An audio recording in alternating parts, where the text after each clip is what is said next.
I am thrilled with today's guest, Bret Stephens, who I am a avid fan of, big reader, in agreement with 90% of the time. He's, of course, New York Times opinion columnist Bret Stephens. He is a Pulitzer Prize winner for commentary. He spent years with the Wall Street Journal. He's also a senior contributor to NBC. One of the few, if only, conservative voices at the New York Times.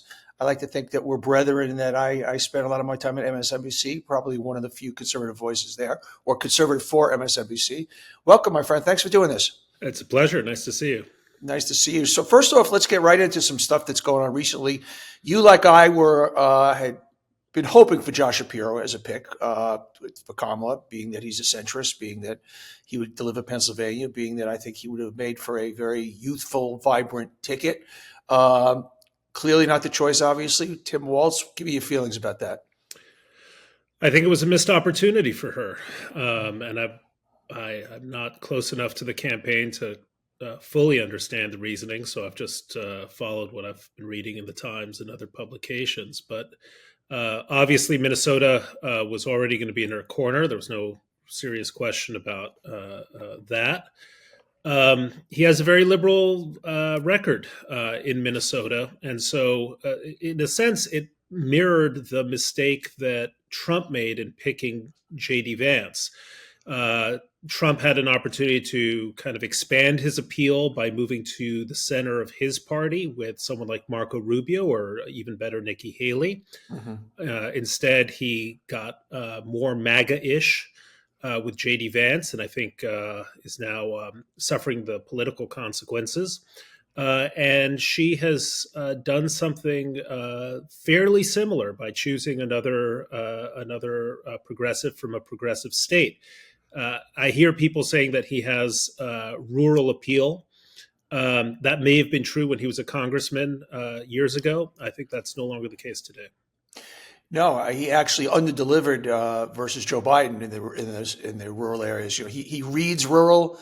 His demeanor and his essence reads mainstream, but his record in Minnesota, as we talked about, clearly is liberal. Yeah, as a marketer, I'm so concerned, and you're seeing it already. It gives the Republicans an easy brush to paint with. I mean, they're just radical left, radical left, radical left. And obviously with Shapiro, they wouldn't have had that. So I was surprised, disappointed. I thought he made a strong beginning. I thought his opening speech was strong. And she, like you, I like you, have been completely surprised at how strong and confident and she seems so far. I mean, once again, she hasn't dealt with incoming missiles yet, but she's certainly off to a strong start. There's no question about that. And I was a real skeptic of Kamala for actually now for 3 years since 2021. I've been saying that Joe Biden must not run again. Even then, evidence of his decline was, I think, visible to those who wanted to see it. I thought she was by far the weakest member of the Democratic bench. I would have loved to have seen a Shapiro or a Gretchen Whitmer or an Andy Beshear be the nominee, but she is the nominee, and you're absolutely right. She has surprised me on the upside with a more confident style, a more competent approach than I would have given her credit for, given how she flamed out of the last election cycle and what a relatively weak performance she's had as vice president. Yeah, I thought it was I was one of the few, also along with you, thought it was a missed opportunity for some type of open convention, open forum. It would have been a spectacle. The Democrats would have just owned the stage and they would have maybe come out in a different direction. But so far, so good. So I'm pleasantly surprised also. I want to talk about your most recent column yesterday, which was very sobering. And the essence was the next president better have some kahunas, because if they don't have a backbone and are willing to do some very difficult things when it comes to Iran, when it comes to North Korea, when it comes to Russia and China, that we're gonna be in trouble. And you had a great set of words that if the other side sees mush, then there's push. And both sides right now concern you for different sets of reasons in their mettle. Well, that's exactly right. I think we're entering into a period globally that's as dangerous as we've seen since the late 1930s. The 1930s, at the beginning of that decade, Italy was not an ally of Germany, and Germany was not an ally of Japan. And yet, by the end of the decade, they found themselves in this axis, the most evil axis we've ever seen in human history. By the way, the Soviet Union was a part of that for a couple of years. Um, Today, we're looking at China, Russia, Iran, and North Korea, who were adversaries at different times in recent decades, have joined as into what I call an axis of aggression. Iran provides Russia with the drones it's using to strike Ukraine. The Russians are looking to arm the Houthis in the Red Sea. The Chinese are providing microchips so that Russian missiles can keep operating. And all of these countries are moving to either expand or create nuclear arsenals. And I think we in the West, even now, after the invasion of Ukraine, after the atrocities of October 7th, we're still a little bit asleep. So what I wrote that call to say to the next president that the foreign policies that they have, at least until recently, espoused, which are kind of isolationist in their instincts, are totally mismatched to the challenges of our time. And I know people don't like to think in terms of the unthinkable, but what happened in Ukraine, I've been to Ukraine, that's a land of the unthinkable. What happened in southern Gaza, the same. And we can't be on a holiday from history forever. Yeah, what history shows us, unanswered aggression breeds more aggression, and that's it. You're a self-proclaimed Zionist, as I am, and which is interesting as a Brandon guy. That word has a tone to it that doesn't sync up with what it is. Or simply a Zionist is somebody that believes Israel should exist and has its own right to determine its fate. And yet somehow the other side, I won't even define the other side, uses as a word that somehow has a extreme meaning to it, where it's anything but extreme. Well, right. I mean, look, there are right-wing Zionists, there are a lot of left-wing Zionists. Zionism is a capacious ideology that simply says one thing, that the Jews should have a state of their own, just as the French do, the Danes do, the Croatians do, the Japanese, and so on. It's not a radical ideology. Zionism is the oldest anti-colonial struggle in history. It's funny. You listen to these students at places like Columbia or Harvard who say, well, I'm against Israel because I'm against colonialism. Well, hang on a second. Yeah, exactly. Hang on a second. What was Hanukkah about? Yeah. I mean, if you have the most basic understanding of Jewish history, you'll know that Jews were fighting Greek colonialists, Roman colonialists, Byzantine colonialists, Ottoman colonialists, Mamluk colonialists, British colonialists in the 1930s and 1940s. The oldest continuous anti-colonial struggle in history. And these kids who are so historically illiterate say it's anti-colonial. Look, I know that the left wants to give Zionism the connotation that it's somehow evil, but it's anti-Zionism that is the most fascistic and illiberal ideology. You see these kids, again, from universities who would lie on train tracks to assure all gender bathrooms in their dormitories, and God bless them. By all means, let's have all gender bathrooms. They are making common cause with Hamas, which tortures gay people to death. Do you want to know where the largest population of openly gay Palestinians is to be found today? It's in Tel Aviv, because they have had to flee these misogynistic, homophobic, repressive communities in the West Bank and in Gaza. So what I would like to understand is how people who call themselves progressive are making common cause with the most theocratic and fascistic groups in the world today, whether it's Hamas or Hezbollah in Lebanon or their patrons in Tehran.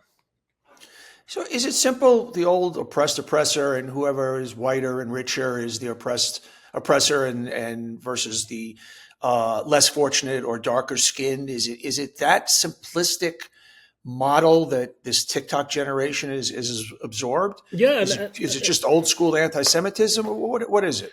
No, I'm afraid it's the consequences of decades of failing to teach history in with any amount of complexity or nuance. There is no question, there is an ugly and disgraceful history of predominantly white people oppressing people from around the world, from the Far East to Africa, Latin America, and so on. But if you actually look at the guts of history, right, you'll see that the largest slave trade that was occurring in Africa was happening not on the Atlantic Ocean, but on the Indian Ocean. It was the Arab slave trade, centered around places like Zanzibar. Colonialism is not just a Western phenomenon. The Chinese practiced colonialism. That's how Tibet came into China's orbit. People are complicated, and there are oppressors and oppressed in every shade, in every skin tone, and in any culture. And so this kind of simplistic idea that the West is bad and the global South is good is historically illiterate. It's false. At its best, the West has come up with a set of principles centered around human rights, political liberty, that have offered the hope of liberation for people everywhere. And we should actually be proud of that legacy. We should be proud of that inheritance, whether it comes from the Jewish story of freedom seeking, which begins with Moses. It is the foundational story of freedom, to what happened in 1776 and the declaration that all men are created equal and endowed by their creator with unalienable rights, right? To right up until more present times, when groups that were formerly considered unmentionable have also found their liberation. And all of that stems from a Western tradition of believing in an ideal of freedom. We have fallen short of that ideal time and again, but the belief in it has allowed it to take hold. It's interesting. What you just said is strategically what I talk to people about fighting anti-Semitism. You don't make it about, oh, people don't like Jews, that's not fair, they're coming after you. You make it about the West, Western civilization. It's part of a jihad. That yes, Israel is low-hanging fruit, but if they could do the same thing in Newark, New Jersey, they would do the same thing in Newark, New Jersey. So they did the same thing in Newark, New Jersey. Exactly. You and I are old enough to remember the 1993 World Trade Center bombing, which took root around a mosque in either Newark or Hoboken or the other side of the river. Yeah, it's you're not as old as me, but we are. So what do you say to? I'm a guy who lately has been having to defend myself as a Democrat and a Jew, in that there's this kind of like singular view that Trump is good for Israel and the Democrats are bad for Israel, and you're somehow I'm not. And my answer is a few things. Is first of all, I believe that every U.S. president has to be good to Israel. There are degrees, obviously, because they are our ally. They are our beachhead in the Middle East. And that history has shown us that a fascist doesn't always work out well for Jews. And regardless of what Trump says, he's completely transactional, and his allegiance to Jews in Israel will come and go as it suits him. Look, as I think you know, I've been a never Trumper since the moment he announced. I gave him credit when he did things that I think were right, like moving the U.S. Embassy to Jerusalem. But your point is that this is a man who has no concept of loyalty. And so the loyalty that he seemed to show to one country, at least while he favored Ivanka over his sons in terms of his circle of advisors, that's not necessarily loyalty that's going to remain. This is my real worry about a Trump presidency, which is that if your North Star, if your principle is America first and all the rest of the world can go basically hang itself, and you're going to apply that principle but carve out an exception for Israel, right?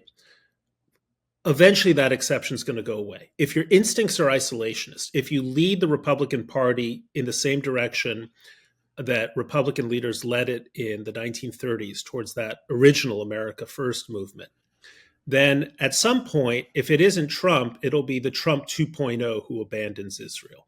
And so he has created an intellectual climate, and it's weird to use the word Trump and intellectual climate in the same sentence, but okay, you get my meaning. He has created an intellectual climate in the Republican Party that eventually will seek to cut ties with all of our allies, whether it's Ukraine or South Korea or Japan or France or Israel. And that's what has always profoundly concerned me about the long-term effect of Trump. It's not just Trump itself, it's the way he has recasted the Republican Party into something it hasn't been or hadn't been since the 1930s. He has thrown off the internationalism of a Dwight Eisenhower or a Ronald Reagan, which I think was the Republican Party at its best.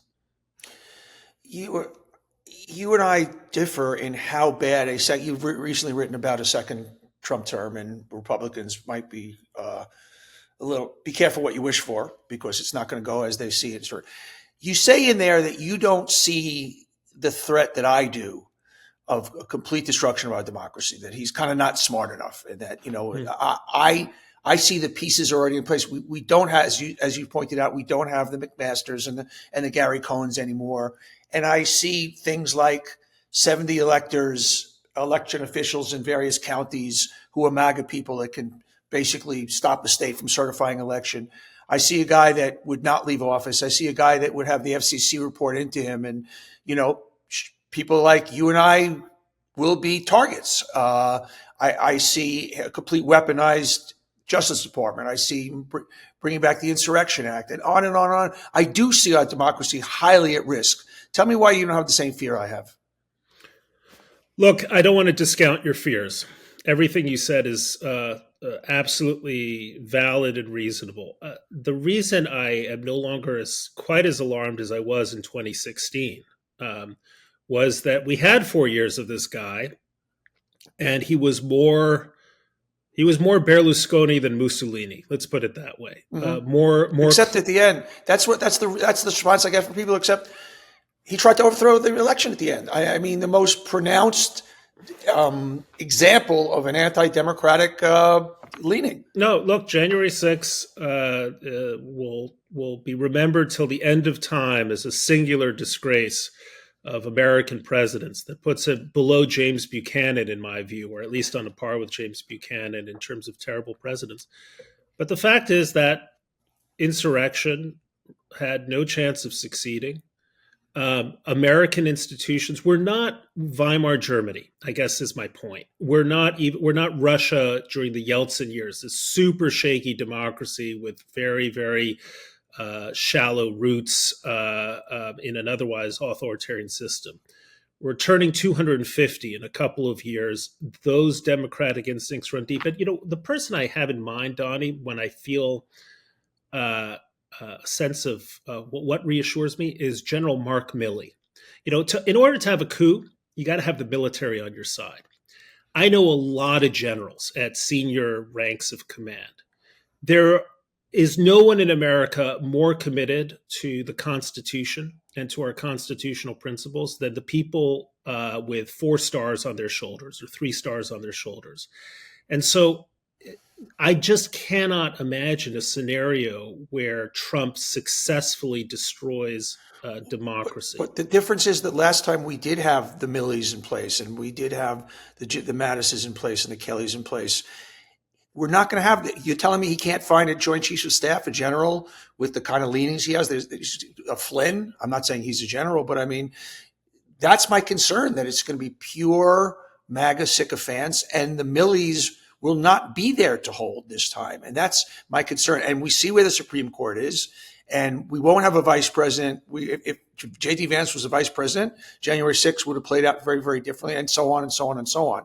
So I wish I had your faith. Well, I don't. Okay, so here's the honest answer. I'm saying this sort of fingers crossed. Okay, I just have to be honest with you. I wrote a column about 3 or 4 weeks ago called "Republicans Will Regret a Second Trump Administration." This is when it seemed like there was going to be a second Trump administration. Now it's not so clear. But my fears actually have to do with the totally shambolic nature of Trump governance, the incompetence and impetuousness of the way in which he runs the government. I mean, I look at I mean, I grew up in a kind of a quasi dictatorship. I grew up in Mexico when it was the long reign of the PRI, and there were deeply entrenched systems in the country that maintained the PRI's grip on power. We don't have anything like that in the United States. So I guess I have more faith in our democratic spirit as a country that no 4-year term by an elderly, angry, incompetent president is going to turn us away from our democracy. But could I be wrong? Yes, I can. And I am not for 1 second discounting the seriousness of what you're saying. Yeah, look, I've written about one of my books is called "Often Wrong, Never in Doubt." So I hope I'm wrong on this one, as I often am. Another one of your columns that caught me recently was basically kind of a customer's not always right when it comes to a couple of institutions, Yeah. media and universities, and how the inmates have kind of taken over the asylum there and really put both of those institutions at risk. Talk to us about that. So, we were asked by our editors to take one piece of conventional wisdom on our side of, among our ideological circle and make the case against it. And, we in America have this customer is always right mentality, which seems to have no limit, right? It's not just like, sure, the customer is always right if he wants the beige car as opposed to the black car or Mm-hmm. whatever. That's the real saying is in matters of taste the customer is always right, but that has kind of bled out to other institutions where no one should defer to the customer. And the two I had in mind in that essay were universities where students are treated like customers and deferred to, and then in our business in the news media where we are intently focused on what audiences like and dislike. So, students now grade their teachers like at universities, and those grades are important because they have something to do with professors getting tenure. So teachers are catering to their students, professors are catering to their students by giving them straight A's. I mean, the average grade at I think 4 out of 5 grades at Yale are in the A range, just to give you one example. But the one that really worries me is in the news media, where we, in part because we've gone from an advertising-based model to a subscription-based model, and I don't mean we as in the New York Times, like the media in general. I think we are so afraid of what our readers, our viewers are going to think, that we are catering to them in ways in which we shouldn't. It used to be when Walter Cronkite was the most important man in media that facts shaped opinion, and now it's opinion. But the way he ended the broadcast, you brought up, right. The way he ended the broadcast, he would say, "Well, words. And that's the way it is." And because it was fact based, it's fact, And people said, "Yeah," because he was a source of authority. He had that white hair, that handsome mustache. You had a figure like he was almost a figure he was like Father Time or something. And you said, right. And authority mattered, expertise mattered, experience mattered. And these are things we can't just be a society that is completely governed by the wisdom of markets or the wisdom of crowds.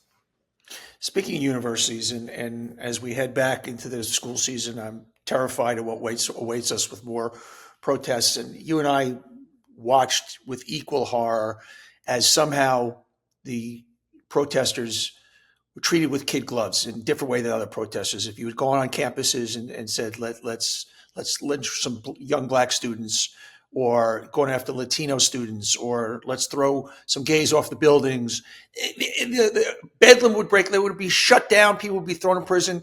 Yet somehow Kill the Jews or From the River to the Sea is graded differently than other types of, and that is stunning. That is frightening. And is that just simple anti-Semitism? I think so. And I'll tell you what I mean by that, which is you've got a generation of students who were brought up to avoid any kind of microaggression, right? Hypersensitivity. I mean, I think you and I probably at different times have made fun of like the hypersensitive Yeah. millennials or Gen Zers, where you know, God forbid you say something slightly wrong and it's considered not just a kind of a social faux pas, but grounds for firing. So these same kids who are supposed to be super sensitive to the feelings of so many minorities suddenly look at Jews who are feeling terrified or afraid because their cousins in Israel have been murdered, pillaged, slaughtered, and raped, and they're treated in a totally separate way. Zero sympathy. And by the way, not because of the Israeli bombardment or the Israeli reaction, because the protests began on October 7th. At Harvard University, they began on October 7th when Hamas was still in Israel murdering Israeli partygoers. And so there is, the first sign, Chuck Schumer says this, I think, very well. He says the first sign of anti-Semitism is the double standard. So right away, we have the double standard. The pain of Jews is treated as a joke. The pain of every community is treated with the utmost seriousness. But there's this other thing that you're getting at, Donny, which I think is really profound, and maybe it's the deeper point. So my daughter, for instance, is a student at a fairly elite school, and there was a little encampment, which was mostly ignored at this place. A lot of the people who were in the encampment weren't actually students; they were outsiders. But if that encampment had been a homophobic encampment, right? Some super right-wing Westboro Baptist church comes to mind. If they had shown up, all of the students would have been like surrounding them, denouncing them, get off of our school. The municipal police would have cooperated with the campus police to evict them. But instead, the attitude was like, okay, well, they're the pro-Palestinian people or the anti-Israel people, so that's okay. So what it means is that when it comes to I'm not talking about the hardcore of anti-Zionists. I'm talking about the attitude that sort of normal, everyday, non-political students have towards those anti-Semites who had descended on campus. And that attitude was like, shrug your shoulder, right? If it had been the homophobes who had come to campus, right, or the white supremacists who had come to campus, it would be totally different. So you now have not only growing anti-Semitism, which masquerades as anti-Zionism, but you have a kind of a penumbra of young people who think it's okay, who think that that is in the realm of acceptable discourse. And in some ways, that worries me even more than the hardcore protesters, Israel haters, who kind of define the protests. So what if I put you is that we live in a backdrop where I think the pro-Palestinian versus pro-Israel messaging on TikTok is 52-1 in favor of pro-Palestinian. So I make you the czar of fighting anti-Semitism now. How do you fight against that? Leadership. Look, the problem with TikTok and other forms of social media is that on social media, mass counts, numbers count. And the number of people who are going to be active on social media anti-Israel is always going to dwarf, the pro-Israel people, whether they're Jewish or just allies of the Jewish people in the state of Israel. So the only thing that makes a difference is when leaders, whether they're university leaders or political leaders, explain to large numbers of uncommitted people why these kinds of protests are so offensive to the American spirit. They're so offensive to our concepts of tolerance and pluralism. Why the Jewish community is always going to be overwhelmingly sympathetic and passionate about Israel, and why the state of Israel, despite all its flaws, like many other flawed democracies, is a beacon of openness and tolerance in a region that has very little of those things. The biggest, in fact, I think the only gay pride parade in the Middle East is in Tel Aviv. The only place where you'd want to be a woman in between the river and the sea, between the Jordan River and the Mediterranean Sea, is in the Jewish state of Israel. The only place where you have a chance to be a dissenter, an opposition, a critic of the government is in Jerusalem, not Gaza. And if those are your values, which are obviously progressive values, at some level you have to say, yeah, in that sense, I'm for Israel. I can be opposed to a dozen of its policies, like any of us in America are opposed at any time to various government policies, but I can't actually denounce the existence of a state that upholds the very values I claim to hold dear. And you need university leaders saying this again and again. It doesn't. You don't have to. You don't have to fire people. I don't believe in cancel culture. I don't believe in shutting down debate. In fact, we should have these debates. I'd love to debate anti-Israel people on college campuses, but someone in position of authority, this gets to what I'm saying, has to be making these points. And I feel like so many university leaders are just basically cowed. They're cowed. They're afraid of their most vocal and extreme students and faculty members. Amen. Let's go back to the last 90 days, or the upcoming 90 days heading to the presidential election. I've said all along that we're going to have, before the last month happened, twists and turns that we can't imagine here. It just feels like a story that is unfolding that we're going to look back and go, holy shit, did that happen? Yeah. Give me your thoughts on what some crazy that could happen in the next 90 days. Give me just a little crystal ball. You know what? I know this sounds nuts, but I can see this happening. I can see an assassination attempt succeeding. God forbid. God forbid. Yeah. But I can see it happening. There's clearly a lot of rot in the Secret Service, and I don't know if that's going to be dealt with. There are active plots right now, an active Iranian plot to kill Donald Trump, apparently. That was, at least some part of it was foiled.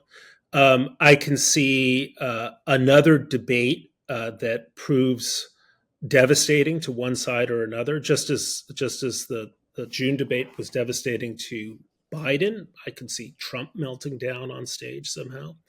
I can see a scandal coming out that hasn't been previously reported about one candidate or another, or their vice presidential candidates.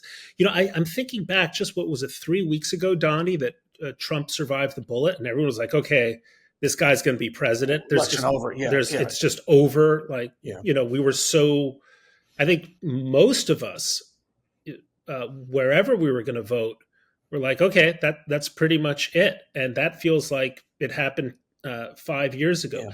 You know, people talk about October surprises. We're going to have an August surprise, a September surprise, and maybe more than one October surprise. Yeah. You mentioned rot in the Secret Service. Are you hinting at something? Do you see what happened as it happened? Or did you see are you hinting that maybe there was a story there that we don't even understand? No, I don't think there was any conspiracy. I think there was a very disturbed young man, like so many other disturbed young men, who wanted to die in a blaze of what he thought was glory, or at least notoriety. I'm generally allergic to conspiracy theories. I think the truth is that you have a government bureaucracy that is falling apart. And, you know, Washington Post reporter, whose name at the moment escapes me, I'm embarrassed to say this, wrote an excellent book on the decline of the Secret Service just a couple of years ago. And clearly this has accelerated. And by the way, this is going to be another story, not just in the next few months, but in the next few years. I think so many agencies of government are just literally falling apart. You know, there was a story recently about the IRS and the number of IRS people who are cheating on their taxes. And it was the kind of thing that you kind of read that and you went, holy cow, you know, this is astonishing. Or the number of calls that the IRS is able to answer from taxpayers. I think you go through almost every large government bureaucracy, and they appear to be crippled bureaucracies. And by the way, one of them that worries me a great deal is the U.S. military. you hear kind of stories coming out of the military of lack of readiness. And I think, well, gosh, if the Israeli military, which was supposed to be the most competent Sure. Western military in the world, got its ass handed to it on October 7th and was humiliated, are we that much better? So that concerns me too. Yeah, yeah. So optimistic, pessimistic, you have to choose one for the next upcoming year in this country. I'm a short-term pessimist. I'm a long-term optimist. I think we have a lot of problems, and the problems are only going to get worse. I see two presidential candidacies that seem to be, to go back to the beginning of our conversation, just not up to the moment, not up to the challenge of Xi, Putin, Khamenei, all the rest. And a series of real economic and fiscal challenges. Long term, I'm an optimist, and I'll tell you why. Dictatorships specialize in advertising their strength and hiding their weakness, right? So you look at, I don't know, China, and you see tall buildings and fast trains and big naval ships. And you think, oh, they're strong. And meantime, they're not allowing you to see the huge or suppressing, at least, growing economic distress in the real estate sector and many other sectors. But that's what dictatorships do. Democracies are the opposite. We advertise our weaknesses and we hide our strengths. That's so interesting. That's so interesting. Like, that's what we do in the media, right? You and me, Yeah. well, we spend our time complaining about one thing or another, right? And precisely because we're pessimistic, and that's different from fatalistic, we're pessimistic, we're paying attention to our problems. As a society, one way or another, we're paying attention to our problems, and we're trying to find our way to some kind of solution. So there's a kind of a paradox to pessimism, which is that pessimism avoids complacency. Pessimism avoids cockiness. Pessimistic societies, or societies that are worried about their problems, are going to be more adaptive and resilient over time than complacent societies that are so infatuated with how great they are that they kind of that they lose sight of their weaknesses. I have no doubt in my mind that at the middle of the century, we're going to be looking back and saying, and we thought China was going to be the number one country in the world, just as in the 1980s, we thought Japan was going to be the number one country in the world. So that belief that, the future of America is happening in someone's garage right now, in someone's workshop, in someone's little startup company, basically in the brain of a recent immigrant whom we haven't heard of, right? Who's probably going to Stuyvesant High School somewhere, right now, who's going to come up with the next $1 trillion idea. And there are hundreds of people like that. We just haven't heard of them.